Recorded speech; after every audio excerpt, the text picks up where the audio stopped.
Hey, everybody, this is Dr. Bill Janeshak on the Conquering Stress podcast. I am so excited about this one. So, as we are speaking right now, this is May of 2024, and this is Fitness Week. It's National Fitness Week. And in addition to that, we had just come off a great platform that we did with the LA Tribune, where I was honored and humbled to be a host of the leadership in healthcare and longevity, anything to do with making you a better person. And we had a lot of guests on there. And overwhelmingly, what had happened was they're going, "Hey, we want to hear more of that one dude." And I'm like, "Oh, that one dude that's going on." I'm like, "Okay, well, what we did," I said, "Okay, we've got to, the public has spoken. And since you guys have spoken, I'll do my best to just listen." And I want to introduce today is we have Anders Varner. And you may know him from the awesome podcast in the fitness space is Barbell Shrugged. And anybody in the space, they go, "Oh yeah, I know Barbell Shrugged. This is just kind of awesome." Um, Anders has been a gym owner. He had come back over, started the podcast. Like I said, the podcast has been around about 11 years. But more importantly, that you only get to 100 million downloads if you've got something that's eye-catching, ear-catching, is giving immense value on the cutting edges of fitness. So if you're listening to this, because I don't even know what we're going to call this at the recording, but you're clicking on this because you have some interest. And it's nice to hear some little things. But when you're talking to the leading experts, I want you guys to kind of dig into this recording, get a pen and paper or get your phone or start to take notes, because this is going to bring immense value to all of you that are interested in the space. And if you're not interested in the space, one is you shouldn't be listening to this, because why in the hell did you click on something that had that title? Go back to your cat videos. This is specifically going to be back over for the people that are interested in getting stronger, losing weight, feeling better about themselves, and taking their lives on to the next level. So without further ado, Anders, welcome to Conquering Stress podcast. I'm so excited that I'm going to stop getting hate mail for not having you on. There we So go. We made it. yeah, you did. I really appreciate you taking out the time. I know that you're really busy, and I had to like blackmail you to get you on here. But tell us the story. You're a gym owner. You were down over in Pacific Beach, and how did you go from being that gym guy, fitness dude, to not only fitness dude, but now you know fitness influencer? And how did the whole thing come to be? Yeah, man, I really appreciate all that intro. It's been a while. So this is I turned, I don't know if it's scary. I feel pretty good at 41, but I turned 41 this year. So if you do all the math at home, this is like my 28th summer. We are currently in my 28th summer of lifting weights, Wow. which means I started when I was like 13 years old, which is very, very crazy to even think about. You don't really think at 13 years old when your dad's like, "Hey, you're leaving home next year to go play ice hockey and you haven't hit puberty. You might want to start putting on some weight, learning how to eat properly, like do all the real things that's going to make you a better athlete, because those kids are going to go take your lunch money every day if you don't grow a little bit." And then, many, many days underneath a barbell with my dad turned into 28 years in a row of just trying to continue doing this thing that I love at the highest level that I can possibly do it. And you know, as you consistently ask yourself that question, and work very hard at trying to achieve that goal of just how do you become your best self to be great at something in general, like the universe, or kind of whatever people want to put into that place. It starts to align with the right people in the right places and all of these stages in life. So it started out with my dad, teaching me how to lift weights when I was 13 years old, being, coming through all of my high school career, etc. And then I got to college and kind of fell off for a tiny little bit. Like I was doing it, but it was so distracted, as many people could probably imagine. You go from like this big sports performance phase in high school and you get to college, and then you're like, well, what's the point if there's no sports? And then you realize like, oh, now I need like dating performance or something along those lines. Yeah. Like I need to actually look like um I work out here. And then, by the time I graduated college, I was a good, so close to a decade deep into training already. Like you have at 22 years old, you already have 10 years or 9 years of lifting weights. Um, and I never fit into um, like the post college kickballs, softball league. Like I always looked at those things and I'm no judgment whatsoever. Things just don't align with me. Like I always looked at them really as like sport dating leagues where like they played kickball, but what they're really trying to do was go to have drinks afterwards with whatever co-ed team they Yes. were playing on. Um, and I wanted to play sports for real. Like I still had athleticism. I still trained. I still worked hard. I wanted to play for real. I wanted to play for keeps. And then this beautiful thing called CrossFit showed up. And I like saying, whether I know whether it's accurate or not, that I was like inside the first 1,000 people really in the country that were doing CrossFit. Like there was only maybe like a dozen gyms nationwide at the time that I started doing it. I had to try. I lived in DC and had to travel about half an hour to get to this like broken down warehouse where they were giving away free intro classes, which would never happen. And that path, all of a sudden I realized like, oh, I've got a decade of experience in this. I'm in good shape. I'm stronger than most people that are here. And there's a sport that I get to play. And it was like, I think I like this. And So I'm interested because as one of the CrossFit OGs, how did you hear about it? yeah, the a buddy of mine just um did the most CrossFit. He had found the website and then did the most CrossFit thing you could possibly do, which was challenge me to a workout. And I was like, of course I'll beat you in this, whatever it is. I don't even remember what the workout was. I don't remember any of it.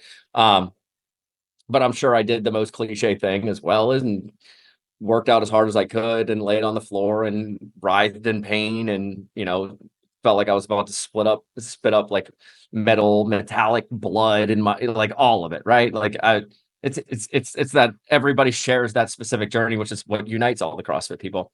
Yeah. But then I really realized like I can be good at this thing. I, uh, I then got into grad school at South Carolina, got my MBA. And while I was there, that was really one of the more pivotal moments in it because um, the the owner of that gym, I watched him grow it in the 18 months that I was in grad school from it was probably like 30, 40 clients with me being a part of that to well over 300 in Wow. that period. Like CrossFit was on its rise. He had a great product. He was an ex-strength coach at South Carolina for the football team. So like all of these things, and he had 3 kids, a wife. So like I saw the life. I was there at very much the ground level. His name's Paul Beckwith. He's a phenomenal coach. Um, he taught me a ton of the X's and O's about training. I had come in with a lot of weightlifting. My uh, the best man at my wedding, my soon to be future business partner, and then my roommate from college that I was training with. Um, we had talked ad nauseum about nutrition and training, and then you throw the performance side into it with Paul Beckwith at Carolina CrossFit, and it just became so obvious. Like all of these people were aligning in this story in my life, yet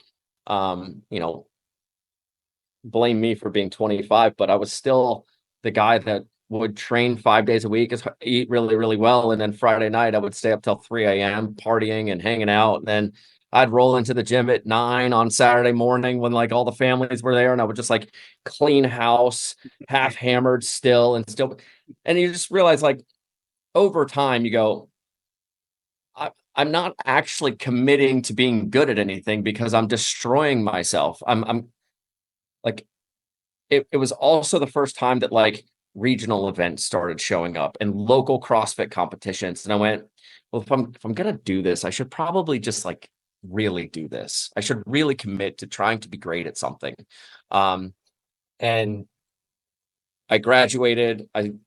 There's always a girl involved in this that you break up with that kind of like forces you to like reevaluate all of your decisions in your life. You're supposed to be married and happy and happily ever after and back to your corporate job. And at that point, like nothing in that space aligned or was something that I wanted to like dig back into. It's like I had hit the end of being um in hindsight like the average version of Anders.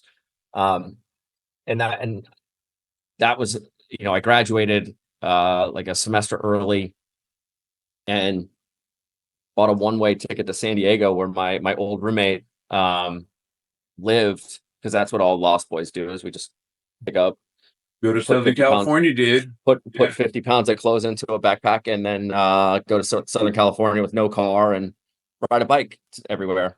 But at the time, because CrossFit in 2009 was so small, like it still hadn't gotten crazy. This is like the level of kind of like dedication and I essentially had realized that I needed to like get out of the party scene. Like with anything that you do, the more you practice it, the better you get at it. So if you practice drinking and partying for a decade, Yeah. you're at some point you become very good at it.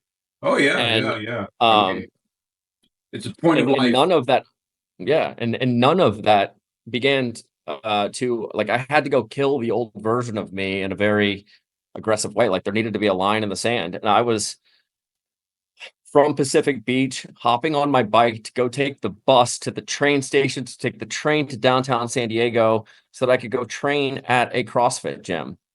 And all the while I'm doing this, I'm in a way lying to the company that I worked for back on the East Coast because they didn't know that I was in San Diego. I was doing this like work from home thing in 2007 or 2008 and 2009.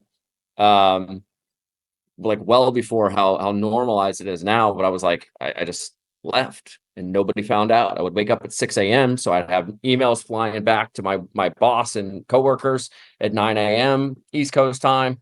And then, you know, I'd be done with work at 1 because it was 4 o'clock over there. And then what do? You're in Pacific Beach and it's 1 o'clock in the afternoon. And I would just walk around and realize how much that job and that life of partying for the living for the weekends and all that things and like it just didn't align anymore and I had to go find the next thing. And what that really turned into was this idea that like if I'm good at this thing, I'm good at working out, I'm strong, like I have the skills to be able to go be good at something. But in order to do it and actually fulfill on that belief that I could be great at something, I had to go commit. And that involved opening my own gym. I had to open my own shop. I had to go figure out how to be great at it. And I could save all of the tiny details of opening a business when you have absolutely no idea what you're really doing. But over the next 6 years, we put 75 something people into the CrossFit regional, a couple people into the games. I went 4 years in a row myself. And Wow. we did a good job. I trained with many people that you see on your television sets on a nightly basis. Just being in that area puts you in contact with people that are just Was that pre-Invictus or? no, Invictus was the only, so there was 2 gyms in San Diego. CrossFit Invictus was one, and then there was actually there was 3. CrossFit San Diego was also downtown, and then CrossFit East Village at the time, which is now Bear Republic, I believe, if it still is that. I've been out of San Diego fitness scene for a little while, but yeah, those, taking a 45-minute to an hour long commute to go work out for like 8 minutes in a CrossFit workout. It's totally nuts, right? It's not the best. So we opened the gym. We had 3 of them over the 6 years. We sold them in 2016. And this is like really like part of like the continuation of like, how do I just keep doing this thing that I love so much? And like anybody that's done CrossFit for 12 years, at some point, your body just goes, yo, settle down. Like, you don't need to do all of this just to be in shape.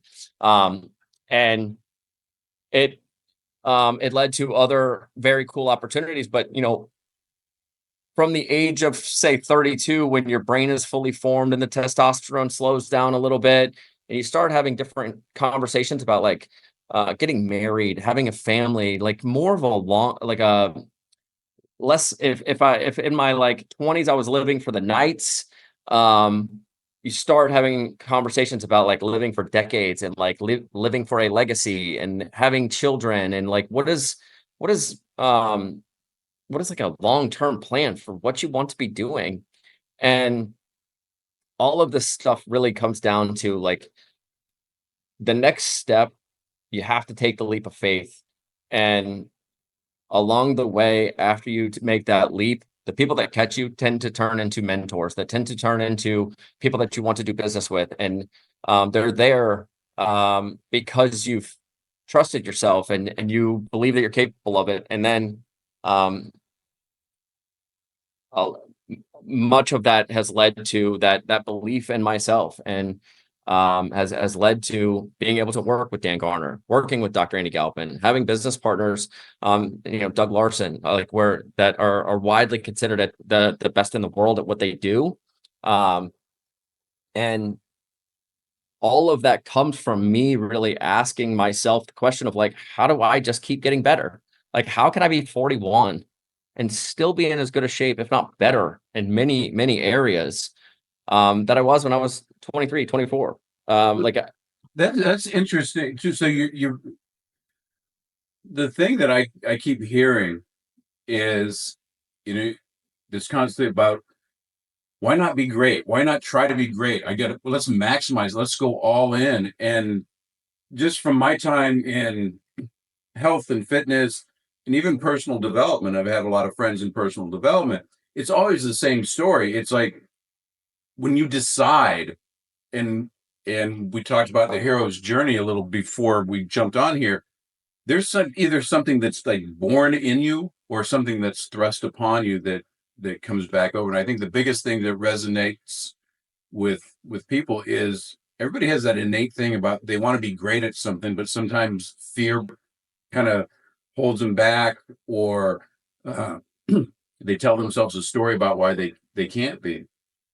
So on your journey of trying to be great, is you came from this workout guy, CrossFit OG, obviously killing it and everything, with Barbell Shrugged, because back then I don't even remember about podcasts and the like. Was yeah, this like a bunch of you bros getting together because someone else started it and you kind of yeah, grew it, absolutely. right? Yeah. The initial, like at the time in the fitness specific space, I want to say like Ben Greenfield and Barbell Shrugged were like the only people doing podcasting. And one of the guys that was in the gym in CrossFit Memphis, where it was started, um, was driving around. He was like a pizza delivery guy and listened to Joe Rogan's show and was like, "You guys should do this." And it was like four people that had exercise science master's degrees that owned a gym that was barely successful. They were like sleeping in the gym and just started literally recording phone calls. And there's we've all been in business for a little while, and you understand when you have product market fit or when you're hitting some trend. So you've got this big rise in the trend of CrossFit, you've got the big rise in the trend of podcasting, and you're kind of at the beginning of this big trend that's about to hit in online nutrition and training. And you catch three waves at one time, and all of a sudden, boom, you you are in a great place to build a great audience. And over time, 11 years now, we've just the show has taken on in many ways the exact same um, trajectory, the same storyline that all of our lives have taken. And that you start out talking about how to get jacked. How do you get bigger, stronger, faster? Like that's it. The only thing that matters is the biggest number on the bar and how many times can you do it. And then it turns into, well, now we're like dads. How do we do that? How do we figure out how to play this game in a much shorter period of time, and when we're not completely selfish. And then where everything is at now for us really is um, the idea of performance for us is chased through optimizing health, and that the healthier the organism, the healthier you are as a person, the healthier that your body is, the faster it can recover, the faster that you can get your body to adapt to the training that you're doing, you're going to get a better result when it comes to the performance. So how do we now, we have a very good understanding of training. Awesome. How do we, and if you have decent sleep, and then you've got kind of like the down regulation, recovery, stress management side of, how do we manage all of these lifestyle factors like kids and business and spousing and whatever else is going on in your life. We're all at the age now where like our parents are probably pretty old. We have all these lifestyle stressors, but then what about our blood work? And you go, oh, well, that's something I definitely don't know about. Like I go to my annual, that's a lie. I don't actually go, because the last time I went, they took my blood work. They read it in 8 seconds, told me I was good, had me lay on my back, pick my leg up. And they went, good thing you practice what you preach. And I was like, hold on a second. Like, all you did was ask me to lay down and lift my leg, and now you think I've passed a physical? Like, how low are the standards for health if that is what our insurance is paying for now? Or that's considered standard. That's like the baseline. And we met Dan Garner on the show, and never in all the years and all the guests and hundreds of hours of interviewing people, have I immediately gotten off the show and handed somebody money and said, we need to work together. And that was where I started to initially take really like the deep dive into understanding lab markers, what they mean, what are average reference ranges, what are optimal reference ranges, why is nobody talking about like the fact that the average reference ranges are an average of all of the people, so that the insurance companies can say, you're in the average zone, there's no need for us to take action, congratulations. And you go, yeah, but I'm not trying to be in this.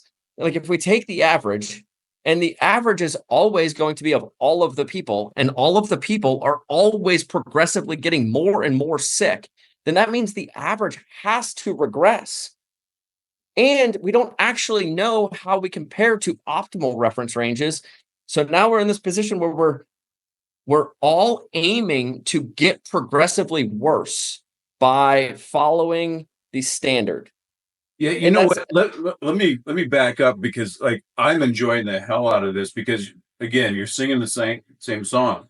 So for the people that are listening to this and maybe have never heard this concept before, first of all, when you talk about Dan, you're talking about Dan Garner, high level coach. Where's he at? Is he in Canada? He's in Canada, yeah. So high level coach dealing with professional athletes, uh, Olympic athletes, all the highest level. So just for the people listening, so if you listen to me, I do functional medicine as well, and what Anders is talking about is exactly why it's been so successful. But we're talking about elite people. Like, he keeps talking about following greatness, and to be great, and to in your version of great, it's not ever, but you can't do that when you're being compared to the muggles of the world, because when you go to your traditional doctor, and like I said, they take 8 seconds to make sure nothing's on the red zone, you can't, that's not evaluating your health. And No, I love the analogy, because imagine if you walked into like the airport and you were like, everybody in here go run a mile. And the average comes back and it's like 17 minutes is the average mile. And then you go to your doctor and the doctor's like, and you're like, man, can you tell me what my cardiovascular health looks like? And they go, yeah, go run a mile. And you run a 17-minute mile. And they go, great job, you're average. And you're like, exactly. I don't want to know how I compare to the mile run of everyone that you see at LAX. I don't want that number. What I want to know is what percentage of the 4 minute mile am I? That's why the 4 minute mile was so cool, because everybody found out this is possible and it's the best.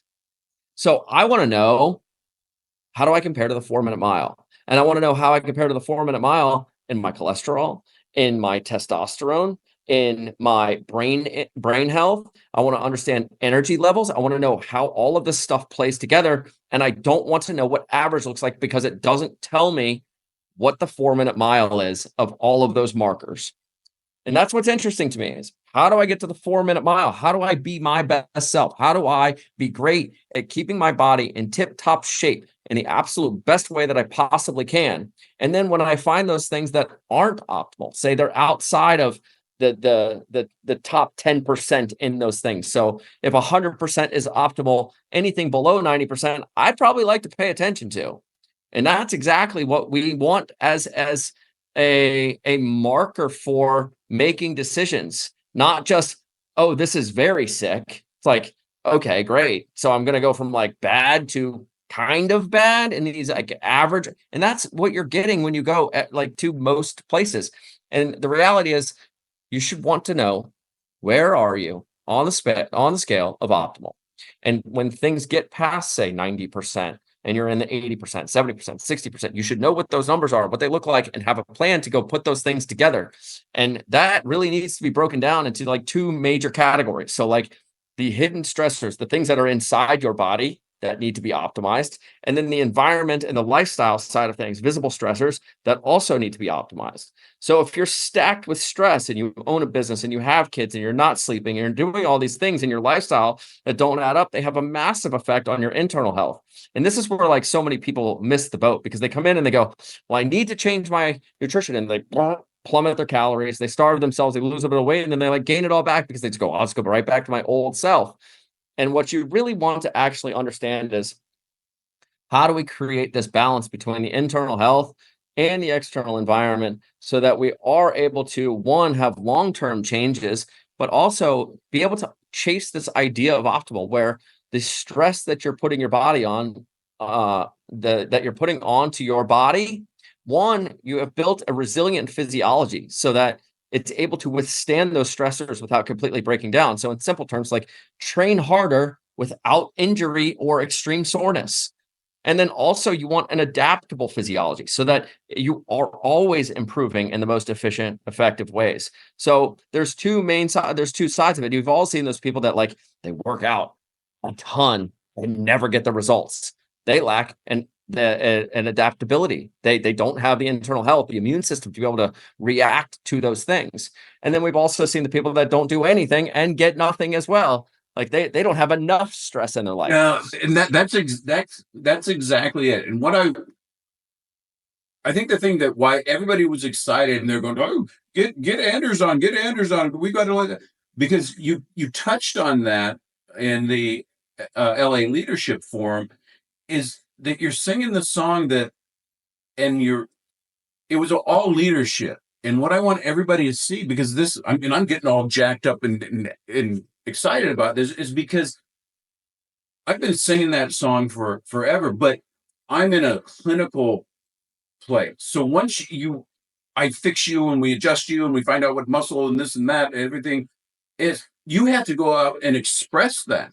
And you need to be in an environment just like you're talking about, where the guys get overall health. Because if you've watched the progression of fitness, it, you know, 40 years ago, back and buys chest and tries legs and abs, and you do the same damn thing. But now we're just talking about fitness, where you bring in an optimal blood work to go on. It's all right. Well, you have heavy metal toxicity. Well, how's that affecting your recovery and your body's ability to contract muscle to get anything back? And these people are on this treadmill that aren't going anywhere because of these missing pieces. The future of fitness, and I think what you've done, and being you and Doug and Dan and Andy partnering up this to singing this song to the masses, is probably just like you talked about before, when you saw CrossFit going up and you saw podcasts going up, I believe this is the future of not only fitness but the healthcare, because we Yeah, have the dude, they technology, we have yeah, everything going all on. the fitness industry as a whole really is built off of like 27-year-old bodies. Like it's very much alienates, or it does not communicate a lot. Like you're never gonna turn on like a um I guess maybe you do now because so much of the messaging has changed in maybe the last like couple years, but you typically turn on and you see like an Under Armour commercial about people protecting this house and they need to like, and it's always like 20-year-olds sweating and grinding and like it's like way intense. Like where does that leave mom and dad that are trying to chase the idea of longevity? And it alienates them. It doesn't give them a path. And the truth is, when you reframe all of the idea of performance from like whatever cliche you want to, like that's not tears, that's like sweat leaving the body, or like whatever ridiculous t-shirt slogan you want to pull up. um People want to be healthy, and health is a much bigger conversation than like just grind through Murph. I'm saying that because Memorial Day weekend was Yeah, the other day. I was there. I Like that grinded through that Murph, so that I get yeah, it. that's, but you know, you go and do that every single day, and sooner or later your body goes, dude, screw you. We're done with that. No, we're not doing that anymore. And you get hurt. And if your goal is to be healthy and have optimal health for as long as possible, that is a framework in which you have to go start working through the pieces. You got to understand how to take care of your body. Find a chiropractor like you. You have to go and understand what your internal health looks like. So go find some blood work that actually tells you what percentage of 100% you are. You need to have training programs intelligently written so that they fit your life and your body type, and just making sure that you're using relative intensity that is going to allow you to continue to progress without the injuries. And then you need some sort of mindset coaching, some sort of mindset training in which you are working on the ability to see that you are always a work in progress towards a certain goal of becoming your best self, and there's no end to it. And then you need to fuel your body appropriately with the right supplements, the right nutrition, and not just blanket paleo, blanket keto, blanket go take protein powder and creatine. There's supplementation that will allow you to overcome the deficiencies that you have in your lifestyle and the habits, so that you can then get those vitamin and mineral numbers to optimal levels in your nutrition. That way you ensure that you have a comprehensive approach to what you're doing, and you're able to actually see the needle move and achieve the things that you want to achieve, because that's really what all this stuff comes down to. Do you have the confidence in your body and in your health to be able to achieve the things that you want to? And then two, what are those things and how do you know that you got there? The ability to be competent and actually achieve goals matters a lot. And then you also need the confidence that you can go after those goals and feel great about yourself, so that you feel that you are worthy of those achievements, and that you are willing and capable of putting in the work, overcoming the hard parts of that process, so that you actually feel like you lived a life that was worth living. And that is, might have got too deep there, but to me, that's what this game is all about. You only get one trip to go try to see how good you could be at something, and you should go try. You should, and that, I'm going to respect your time, but I'll kind of close out with this is that we sing the same song, and I think we're in the same key. I always say, so we got one trip around this big blue marble, and you got to live it to the best and the most, so that it was worth living. My favorite quote, one of my favorite quotes, is the mass of men lead lives of quiet desperation. And why? Why don't we just try to go out and maximize everything? I'm so happy and I'm so excited about this whole podcast and just getting you out to hear that, because I think the future of health is the future of fitness. And this is an example of when you get high level, trainers and exercise physio, but they're getting the wellness thing that you're not getting that with your $10 copay. You just heard Anders talk about, like, well, an 8-second look at me being compared to muggles and my ability to lift my leg. Oh, well, great. I'm healthy. Let's go have some Twinkies and donuts and go party all night because I'm healthy. The expert gave me the seal of approval. Well, everything's changing, and we all have the opportunity through, I mean, awesome podcasts like Barbell Shrugged, and of course the Conquering Stress podcast. Uh, but as we're going out, I want you guys to understand there is the technology out there. There's people out there that care, and there's leaders out in the community that are putting the flag up and says, this is the 4-minute mile where we're going to go out, and if you want the best, climb this mountain. And there will become people that'll help you. And if you don't, stay down and run the 17-minute mile and lift your leg and have the doctor tell you your blood works great until it's not. And then when it's not, you can take these chemicals so that we can push these numbers into that makes the doctor satisfied. That's no longer the level or the gold standard in health. So I'm going to respect your time. I know that you're really busy and you got other things going on. Anything, last things that you want to share with us? No, go hang out with Dr. Bill. Get all this fun stuff done. He's launching an awesome program that incorporates pretty much everything we talked about in here. And that's the most important thing that for your audience is to be able to get in contact with you so that they can start to chase greatness here. Yeah, and there's people out there. I appreciate the shout out, and we're going to be talking a lot about that coming really soon. I'm really excited. So you guys hang on. I'm not used to doing this, but click and subscribe because we're starting to push this out a lot more. There's more to you. There's a greatness. If you're looking for greatness, you hang out, and we're going to get you there. So Dr. Bill Janeshak with Anders Varner, and we will check you out. Peace.